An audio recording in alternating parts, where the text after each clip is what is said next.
بسم اللہ الرحمن الرحیم۔ ہم بستری کے دوران بیوی کی آنکھوں میں کبھی نہ دیکھنا، ورنہ تم دیر تک خواہش کے تسکین نہیں کر پاؤ گے۔ ہم بستری کے دوران بیوی کی کمر کے نیچے 2 تکیے لازمی رکھ دیا کرو، اس طرح تم صاحب اولاد جلدی ہو جاؤ گے اور باپ بن جاؤ گے۔ ہم بستری کے دوران بیوی کے دائیں ہاتھ کے انگوٹھے کو دبائے رکھو، اس طرح تم دیر تک فارغ نہیں ہوگے۔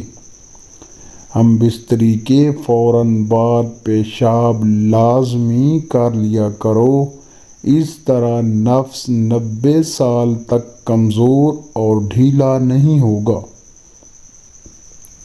اگر سہاگ رات والا مزہ چاہتے ہو تو میاں بیوی دونوں اپنی شرم گاہوں کو ٹھنڈا پانی سے دھو لیں، اس سے مرد کی ٹائمنگ میں اضافہ اور عورت کی شرمگاہ تنگ اور ٹائٹ ہو جاتی ہے۔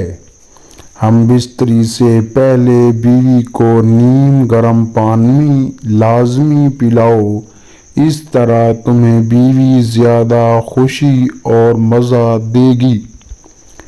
ہم بستری کے دوران کبھی بھی پانی نہ پیو، ورنہ تمہارے گردے فیل ہو سکتے ہیں۔ ہم بستری کے دوران کسی بھی لیس دار چیز کا استعمال مت کرو، ورنہ نفس کی رگیں کمزور اور نفس ڈھیلا پڑ جائے گا۔ ہم بستری کرتے وقت کبھی جلدی مت کرنا، ورنہ تمہاری بیوی کبھی تم سے راضی نہیں ہو پائے گی۔ اگر ویڈیو پسند آئی ہو تو ویڈیو کو لائک کرنا اور چینل کو سبسکرائب ضرور کرنا۔ اپنا ڈھیر سارا خیال رکھیے گا۔ اللہ حافظ۔